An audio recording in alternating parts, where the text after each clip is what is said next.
The design of the universe is said to be fractal, from internal biological structures to plants, animals, landscapes and galaxies.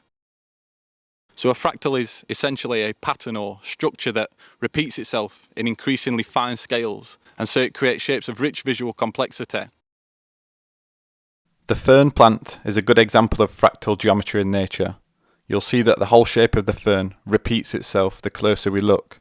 So you'll see the blade is the same as the leaflet, which is the same as the subleaflet.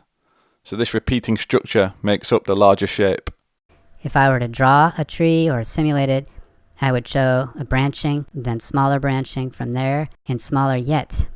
Fractals occur over a wide range of sizes, from microscopic to galactic. Dark matter in our universe. Even on these scales, you can find the same fractal branching patterns as in the neurons of your brain, in rivers or in lightning.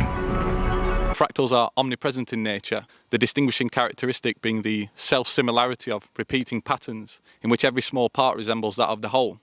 And all of that repetition of patterns builds a very complex and rich and rough and fractured pattern. But all it is a repetition of patterns at different size scales. Nature builds patterns by just repeating them at different magnifications. So we see fractals in individual objects, such as plants, leaves, trees and animals, but also larger fractal composites are formed when neighbouring objects combine visually, such as mountain ranges, treetops, clouds, coastlines and rivers. So when you stare out at a typical scene, they're absolutely crammed with these repeating fractal patterns.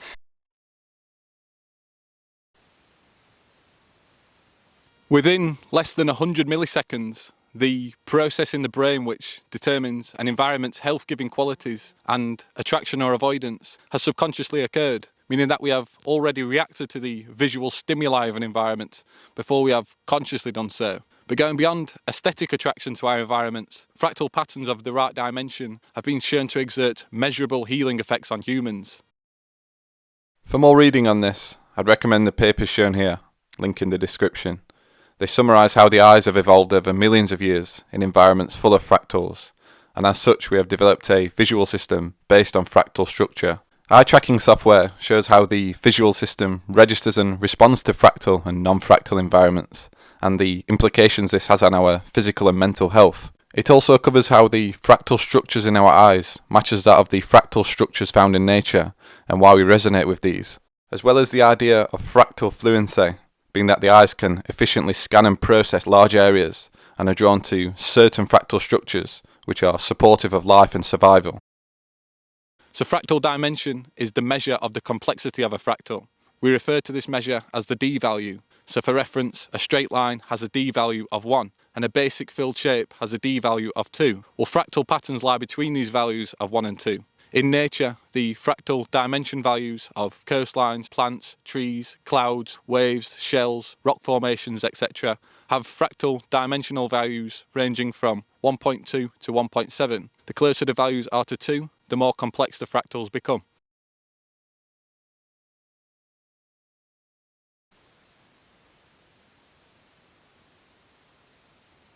In contrast to the natural fractal environments, many urban environments and cityscapes are non-fractal. Rather, they are comprised of Euclidean architecture, being straight lines, right angles and monotonously repetitive basic filled shapes. Interestingly, eye tracking experiments show that the unconscious visual system does not register these non-fractal surfaces, but when in fractal environments, the unconscious visual system is constantly being drawn to and processing fractal structures. Only in recent years have we found ourselves in the metropolis of sleek, squared-off buildings with low visual complexity, and this is in part why urban environments are suggested to be a causal factor in psychological stress, anxiety and despair. So experiments show that when the eyes scan mid-range fractal patterns, which are found in nature, it causes a potent wave of the neurotransmitting epinephrine, dopamine, phenylethylamine and endorphins, which induces an autonomous state of relaxation and significantly reduces stress. In fact, studies by Richard Taylor show stress reductions of 60 and 44% respectively using EEG and skin conduction measures. The findings of the studies went on to describe viewing fractals as a potent non-medical intervention for those recovering from surgery. Upon viewing fractals, we actually experience a neuroaesthetic biological response to them, rather than a subjective aesthetic interpretation of them. Put simply, we experience physiological changes in a fractal environment out of our conscious control, and is why we may be drawn to them innately rather than through a chosen preference for them.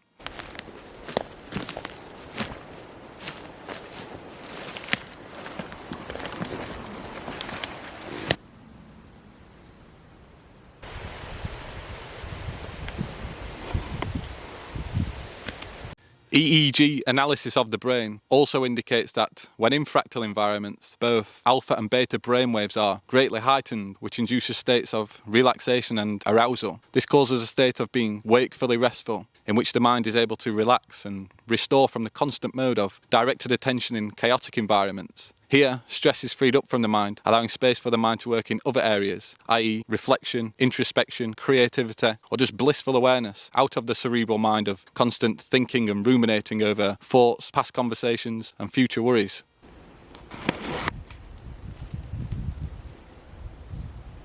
So finally, the consideration of fractals is prevalent in the field of architecture, in which strong recommendations are being proposed to move building design away from the sleek and shiny designs of modern cities and instead consider biophilic and biomimicry design, this being the incorporation of nature into architecture and building design which emulates the fractal design of nature. Just looking at these photos, I have a strong sense of calm and tranquility.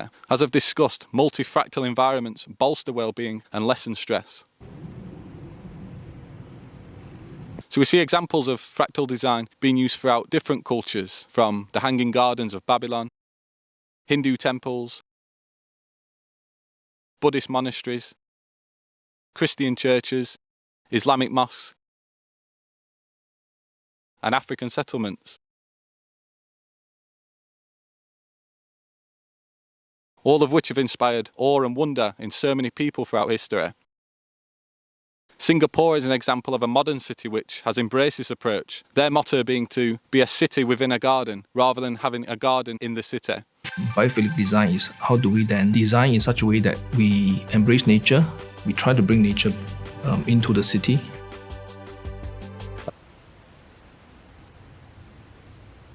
By incorporating these nourishing natural fractal environments into urban architecture in this way, it could be transformative on a societal level in terms of people's personal headspace and their interactions with one another and their environments. I do believe that this is our evolutionary path to strike this balance, to live more naturally in a modern world. But for now, in most cases, the urban environment is still one which is not conducive to calm, but rather stress, anxiety, depression and melancholy. Therefore, I believe seeking out natural environments full of fractals is an essential for your health and well-being as a Homo sapien. I believe it's a fundamental need, a non-negotiable. I'd like to thank you for listening.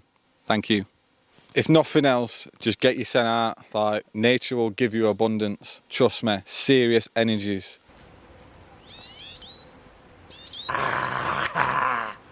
Whoa!